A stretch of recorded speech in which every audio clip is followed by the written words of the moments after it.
আসসালামু আলাইকুম প্রিয় দর্শক।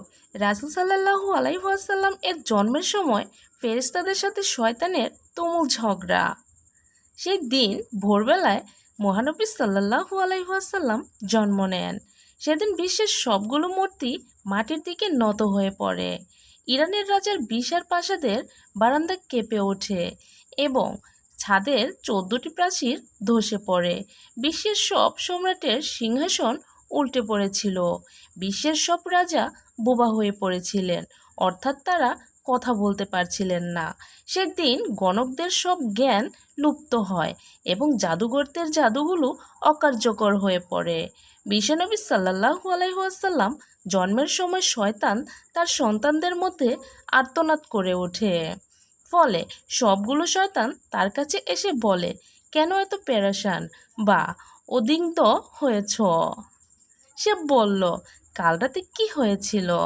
রাতের প্রথম থেকে এ পর্যন্ত দেখছি যে আকাশ ও জমিনের অবস্থা বদলে গেছে।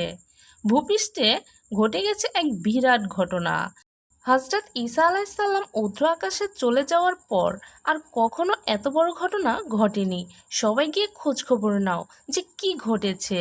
শয়তানরা চারিদিকে ছড়িয়ে পড়ে ও ফিরে এসে বলে, তারা কিছুই তো দেখলাম না।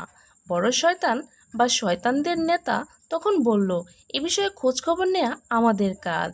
এরপর সে পবিত্র মক্কার কাবাগর সংলগ্ন অঞ্চলে আসলেও সে দেখল ফেরেশতারা কাবাগরের চারদিক ঘিরে রেখেছেন। শয়তান সেখানে ঢুকতে চাইলে ফেরেশতারা হুঙ্কার দিলেন। ফলে সে ফিরে আসে ও চড়ুই পাখির মতো ছোট হয়ে হেরা পর্বতের দিক থেকে সেখানে প্রবেশ করে। জিব্রাইল আলাইসাল্লাম বললেন, ফিরে যাও ওরে অভিশপ্ত। সে বলল, হে জিব্রাইল ফেরেশতা, আমার একটা প্রশ্ন আছে, বলো তো আজ রাতে কি ঘটেছে? জিব্রাইল আলাইসাল্লাম বললেন, সর্বশ্রেষ্ঠ নবী মুহাম্মদ সাল্লাল্লাহু আলাইহি ওয়াসাল্লাম আজ রাতে জন্ম নিয়েছেন। শয়তান প্রশ্ন করল, তার মধ্যে কি আমার কোনো অংশ আছে? জিব্রাইল আলাইসাল্লাম বললেন, না। সে তথা ইবলিস বা শয়তান আবার প্রশ্ন করল, তার উম্মতের মধ্যে কি আমার কোনো অংশ আছে? জিব্রাইল আলাইসাল্লাম বললেন, হ্যাঁ। ইবলিস বলল, আমি সন্তুষ্ট হলাম। হজরত হালিমা রাদিয়াল্লাহু তাআলা আনহা বর্ণনা করেন, শিশু মোহাম্মদ সাল্লাল্লাহু আলাইহি ওয়াসাল্লামকে আমার গৃহে আনার সাথে সাথেই রহমত বরকত প্রকাশ হতে লাগলো। এত পরিমাণ দুধ নির্গত হলো যে হজরত সাল্লাল্লাহু আলাইহি ওয়াসাল্লাম এবং তার দুধ ভাই একান্ত তৃপ্তির সাথে দুধ পান করে ঘুমিয়ে পড়তেন। আর উটনির দিকে চেয়ে দেখলেন সেগুলোর স্তন দুধে পরিপূর্ণ হয়ে গেছে। বিবি হালিমা বললেন, আমার স্বামী উটনির দুধ দহন করলেন এবং আমরা তৃপ্তির সাথে তা পান করে সারা রাত আরামে কাটালাম। দীর্ঘদিন পর এটাই প্রথম রাত্রি যাতে আমরা শান্তিতে ঘুমিয়ে পড়লাম। আমার স্বামী বললেন, হালিমা, তুমি খুবই ভাগ্যবান শিশু নিয়ে এসেছ। আমি বললাম, আমারও এটাই ধারণা। এই শিশু অত্যন্ত সৌভাগ্যবান। বিবি হালিমা আরও বলেন, মক্কা থেকে ফেরার পথে শিশু মোহাম্মদ সাল্লাল্লাহু আলাইহি ওয়াসাল্লামকে কোলে নিয়ে যে দুর্বল বাহনটিতে চড়লাম, মোহাম্মদ সাল্লাল্লাহু আলাইহি ওয়াসাল্লাম এর বরকতে বাহনটি এত দ্রুত চলল যে সবার বাহনকেই হার মানালো। আমার সাথে মহিলারা আশ্চর্য হয়ে বলতে লাগলো, এটা কি সেই দুর্বল সাওয়ারি যার ওপর আরোহণ করে তোমরা প্রথম এসেছিলে? এরপর বাড়ি এসে দেখলাম সমস্ত বকরিগুলো দুধে পূর্ণ হয়ে আছে, অথচ কিছুদিন পূর্বে সেগুলো দুধ শূন্য ছিল।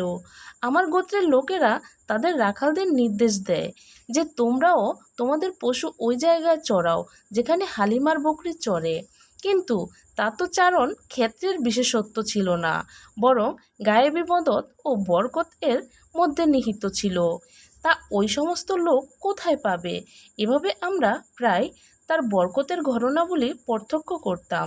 হজরত হালিমা রাদিয়াল্লাহু তাআলা আনহা বর্ণনা করেছেন, তিনি কখনো শিশু মোহাম্মদ সাল্লাল্লাহু আলাইহি ওয়াসাল্লামকে উলঙ্গ অবস্থায় রাখতে পারতেন না।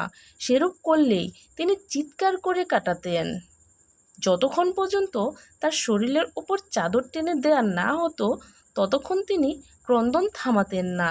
হালিমা বললেন, যেদিন হতে আমি জানতে পারলাম শিশু মোহাম্মদ সাল্লাল্লাহু আলাইহি ওয়াসাল্লাম উলঙ্গ থাকতে পছন্দ করেন না, সেদিন হতে আর কখনো তাকে উলঙ্গ রাখিনি। তার দেহ আবৃত করে রাখার জন্য সর্বদা সজাগ দৃষ্টি রাখতাম।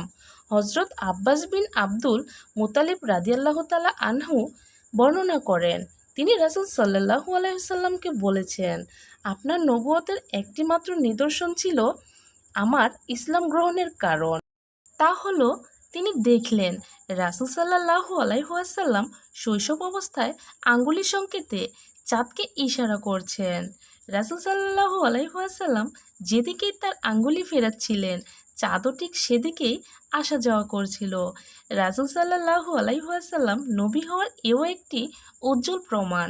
শিশু হযরত সাল্লাল্লাহু আলাইহি ওয়াসাল্লাম হালিমার গৃহে থাকাকালীন কখনো তার উভয় স্তন হতে দুধ পান করেননি। সবসময় তিনি একটি স্তন থেকেই দুধ পান করতেন, অপরটি তার দুধ ভাইয়ের জন্য রেখে দিতেন। ন্যায়বোধের এমন চরম দৃষ্টান্ত পৃথিবীতে খুবই বিরল। সত্যই এটা একজন মহামানবের পক্ষেই সম্ভব হতে পারে। রাসূল সাল্লাল্লাহু আলাইহি ওয়াসাল্লামের দ্রুত বন্ধনশীল দৈহিক অবস্থাও একটি লক্ষণীয় বিষয়। 2 মাস বয়সের সময় তিনি অন্যান্য শিশুদের সাথে হামাগুড়ি দিয়ে ফিরতে লাগলেন। 3 মাসের সময় দেয়াল ধরে হাঁটতে লাগলেন। যখন তার বয়স মাত্র 5 মাস, তখন বিনা অবলম্বনে হাঁটতে শিখলেন। 7 মাস বয়সের সময় তিনি ফিরতে লাগলেন এবং মাত্র 8 মাস বয়সের সময় তিনি কথা বলতে সক্ষম হন। এই গুণগুলো নিশ্চয়ই তার মুজিজার মধ্যে অন্তর্ভুক্ত। তিনি উম্মতে মুহাম্মাদের শাফায়াতের কাণ্ডারি, সারোয়ারে কায়নাত, দোজাহানের সম্রাট। রাসূল সাল্লাল্লাহু আলাইহি ওয়াসাল্লাম অতি শৈশবকাল থেকেই একান্তভাবে পাকসাপ থাকতেন। শিশুরা সাধারণত নিজের পায়খানা প্রস্রাব নিজের অঙ্গে প্রত্যঙ্গে বা জামা কাপড়ে মেখে থাকে, এমনকি তা মুখে দিয়ে থাকে। রাসূল সাল্লাল্লাহু আলাইহি ওয়াসাল্লাম এর দুধমাতা হালিমা রাদিয়াল্লাহু তাআলা আনহা বর্ণনা করেন, মুহাম্মদ সাল্লাল্লাহু আলাইহি ওয়াসাল্লাম কখনো বিছানায় পেশাব পায়খানা করতো না, নিজ অঙ্গ বা কাপড় অপবিত্র করেননি। তাকে বিছানা থেকে উঠিয়ে দুপায়ের উপর দাঁড় করান ব্যতীত কখনো পায়খানা প্রস্রাব করতেন না। সাথে সাথে তাকে পরিষ্কার করে দিতাম। তিনি যে আল্লাহ তাআলার সৃষ্ট নূরের তৈরি মানুষ, তাতে আমার কোনো সন্দেহ ছিল না। সুতরাং সর্বাবস্থায় পাকসাপ থাকা তার পক্ষে অস্বাভাবিক কিছুই না। মহানবী সাল্লাল্লাহু আলাইহি ওয়াসাল্লাম এর দেহ নূরের তৈরি বলে তার শরীরের কোনো ছায়া ছিল না।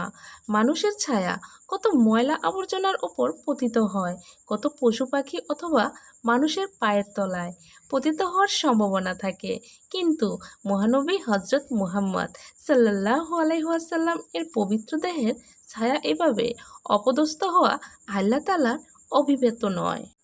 এ কারণে তার দেহের উপর কোনো মাছি বসেনি, কেননা মাছি অপবিত্র বস্তু থেকে জন্ম লাভ করে। মাছির দেহ অপবিত্র, তাই রাসূলুল্লাহ সাল্লাল্লাহু আলাইহি ওয়াসাল্লাম এর শরীরে এটি কোনোদিন স্থান পায়নি। হজরত মাইশা রাদিয়াল্লাহু তাআলা আনহা ছিলেন হজরত খাদিজা রাদিয়াল্লাহু তাআলা আনহা এর দাস। তাকে খাদিজা রাদিয়াল্লাহু তাআলা আনহা রাসূলুল্লাহ সাল্লাল্লাহু আলাইহি ওয়াসাল্লাম এর খেদমতে পেশ করেন। তিনি বিভিন্ন সময় বিভিন্ন অলৌকিক ঘটনা প্রত্যক্ষ করে ঈশ্বরে অভিভূত হয়েছেন। তিনি দেখেছেন রাসূলুল্লাহ সাল্লাল্লাহু আলাইহি ওয়াসাল্লাম যখন পথ দিয়ে চলতেন, তখন একখণ্ড মেঘ তার মাথার উপরে ছায়া বিস্তার করে তার সঙ্গে ভেসে বেড়াতো। মানুষের আকৃতির এই যে অস্বাভাবিক কার্যকলাপ, এটি রাসূলুল্লাহ সাল্লাল্লাহু আলাইহি ওয়াসাল্লাম এর একটি অনেক বড় মুজিজা, যা নবীর শৈশবকাল থেকেই লক্ষ্য করা যায়। পূর্বে বর্ণিত প্রত্যেকটি বিষয়ই রাসূলুল্লাহ সাল্লাল্লাহু আলাইহি ওয়াসাল্লাম এর শৈশবকালের মুজিজা, তবে এগুলো স্থায়ী নয়। বিশ্বনবীর জীবনে শ্রেষ্ঠ মুজিজা হচ্ছে পবিত্র আল কোরআন, যা কিয়ামত পর্যন্ত স্থায়ী থাকবে।